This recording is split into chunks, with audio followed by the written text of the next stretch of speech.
Ross, has Josh told you what we do? You guys have an Instagram account.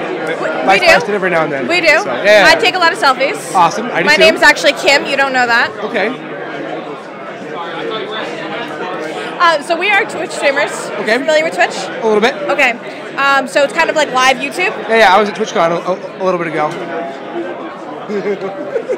This is going to be my best interview yet. You're welcome. You're welcome. So our pitch is that we... Your mission? Our mission is really to help grow the board game community and interconnectivity. Awesome. Our hook with our stream, or what differentiates us, is that we let players play board games with us live. Okay. So Nicole's nickname is TP, which stands for Twitch Proxy. Right. Chad will come in, and by proxy, they'll play board games with us. Through using her and telling her commands. Okay. And we're kind of taking that same philosophy and bringing it to the cons. Awesome. And allowing our viewers to check out BGG.CON through our stream. Great. Whether they're here and in a different room, whether they haven't had an option to hit all the booths, whether they're curious about the con and they want to see more to decide whether they want to come. So we wanted to check out awesome people like you, Ross. Okay. Glad to be here. To see what you guys are doing here. Great. Okay. So what's USAopoly doing here today? So USAopoly, we've got a few different things that we have going on. Okay. We announced our Harry Potter Hogwarts battle, like with the game at Gen.Con. Okay. And so that's been a big hit. Awesome. You play as Ron, Harry, Hermione, and Neville. Okay. And you play through the 7 movies. Very cool. So it's a co-op like within game. Oh, really? Yeah. What are the mechanics for it? So what happens is at the beginning of your turn, a bad thing happens. Like you flip over a Dark Arts card, and either you take damage, or everyone takes damage, you lose the card, or a location takes damage. Okay. So you need to defend the locations against the villains before the villains destroy the locations. Okay. So then after that bad stuff happens, and the villains do their stuff, then you use item cards, spell cards, and ally cards to buy influence and power. Okay. So influence helps you buy more cards, and power cards help you defeat the villains. Okay. And so as you play through each game, in game 1 you fight Quirrell, and you fight the Crab and Goyle. Okay. Where in game 2, then you fight the Basilisk. Okay. Right, but then you can enlist like Gilderoy Lockhart that can help you and things like that. But then in game 4, now you've been at Hogwarts a little bit. All the characters level up. Their art changes. They have more abilities now. Oh, that's cool. The art's changing. Now they've been at Hogwarts a few years. Very cool. Right, and then in game 5 and 6, so like the villains have their own kind of combos that work together. And so you need to use your powers. Like Hermione has a time turner that lets her put spells that she buys on top of her deck. Okay. And so Harry's got kind of a jack of all trades kind of thing going on. Neville's a healer. Okay. And he has like Trevor, his frog, that helps him heal some other people that are in the party in the group. Okay. And then spoilers.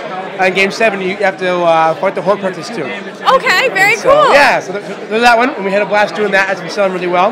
Very awesome. Along with that, we have our Star Trek Panic game. And what is that all about? So have you played Castle Panic at all? So no. It's okay. But we were with Fireside Games earlier. Great. He is absolutely awesome. Oh, yeah. And he was showing me his game and his new expansion. Mm-hmm. So that was kind of cool. Oh, totally. Yeah. So we partnered with them. Okay. So we partnered with Fireside Games and CBS to do Star Trek Panic.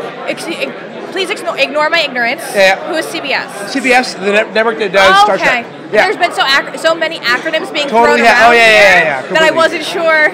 So one of the big things that USAopoly does is we work with a lot of licensors. Okay. So we like Harry Potter and CBS and HBO. We do Game of Thrones.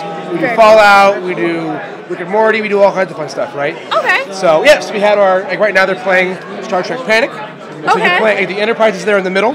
Just looking at the board, I definitely see. I see Castle Panic. Yeah. Right. Okay. Yeah. So it's going like that, and then you can play as Kirk and Spock and Bones, and they have their own abilities, and you play through different missions that are based on the original series episodes. That's very cool. Yeah. So is that kind of like your niche, being able to take the right theme and the right game mechanics and put them and marry them? Pretty much. That's really cool. Yeah, and so we just announced Munchkin X-Men on the first day of the show.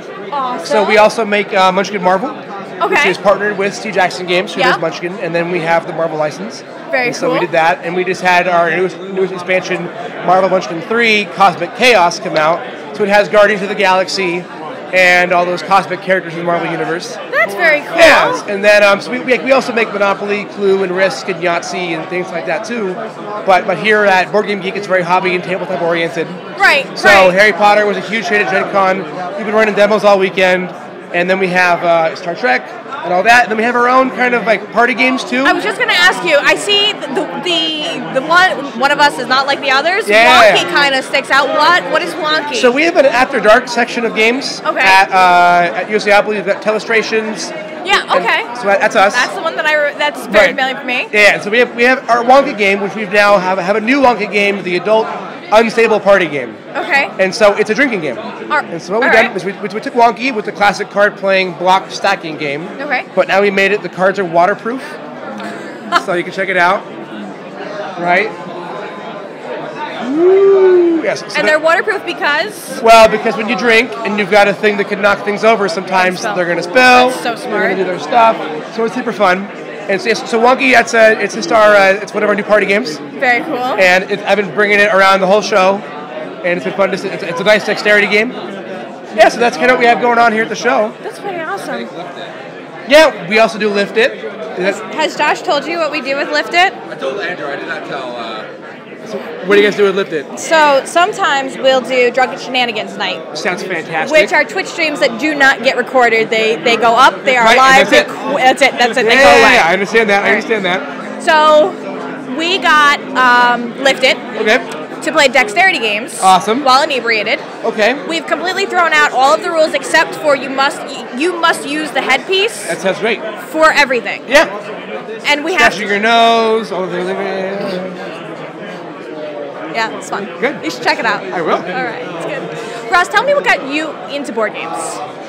So I started playing games at an early age with my parents. We do games like Mousetrap or Ants in the Pants and Monopoly, and Pit and things like that. And then in high school, I was in marching band. Okay. And a bunch of my friends, we all started playing Magic the Gathering and Warhammer 40K. Okay. And so from that, we did D&D and things like that. Right. And then I got my first job in the gaming industry at Privateer Press at like 2010. Okay. And then from there, it kind of evolved. It's like I just like gaming in general. It's a good time. It's that social interaction with people. It's very one-on-one. Yeah. And what's nice about that is it's about the good times you create, right? So it's not necessarily about the game you're playing or the money you're spending. It's about the time and the numbers that you make. Yeah, absolutely. And that's like the big deal that I like about gaming in general and why I like doing it, right? So like video gaming is really cool and all that stuff is fun as well. But like here we are, we're all hanging out. There's there's a lot of people here just to play board games. And they're playing games all night, Yeah. So, and that's very awesome. Did you check out the Luchadors Spinning Tops? Oh, yes, I did. I had no idea that was going to be there. That was fantastic. And I got a message, and we were like, oh, do you want to come meet us at the bar for drinks? And one of my friends was like, what are you going to the bar for? There are grown men in luchador masks, spinning tops. Right. Get down here. You got to do it. You got to do it. It was absolutely And there's great. the T-Rex guy, and Arcane Wonders has their guy walking around. Oh, yeah. It was great. It was beautiful. So I see what got you into board games. Right. What was the deciding factor for you to say, I want to work in this industry? I like that it's growing, right? Like in the last 10 years, we're this awesome golden age of geek right now, and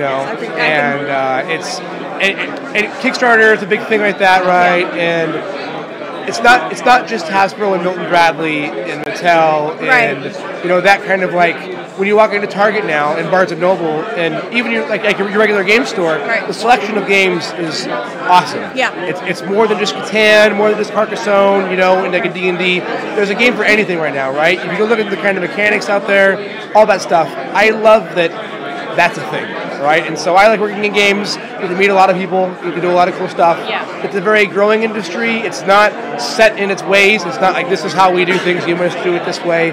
So it's not as structured as it is. It's very Wild West. And at the same time, you can have a lot of fun with it. Everyone's here to have a good time, right? Yeah. You're in gaming. You want to have a good time. You want to play games. And I love that. People say that, but this industry, nobody I've met has been on or off camera.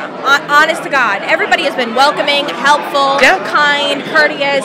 I've been blown away by that. One of the big examples that I've been mentioning is like the board game room. You walk in, it's super intimidating, and I feel a little sheepish going in there. Sure. Within a couple of minutes, somebody's coming up and asking, if you want to play a game, hey, what's up? Yeah, totally. It's so awesome. All right, Ross, thank you so much for taking time, letting me invade your space. Before we do that, let's do a selfie, right? Do a selfie? We're going to do it up.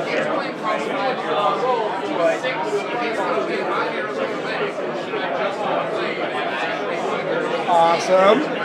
Did you want one too, Nicole? Oh, yeah, totally. You want to take a selfie? You want to get in here too?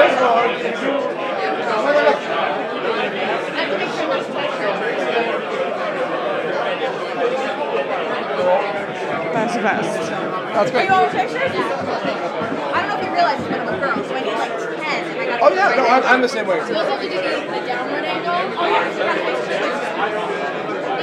No problem. I really appreciate it. Thank you for letting me barge in and take your time. Sounds good. Thank you so much for your time. Hey guys, thanks so much. You're awesome. Hope to see you around. Hey, I'll be around.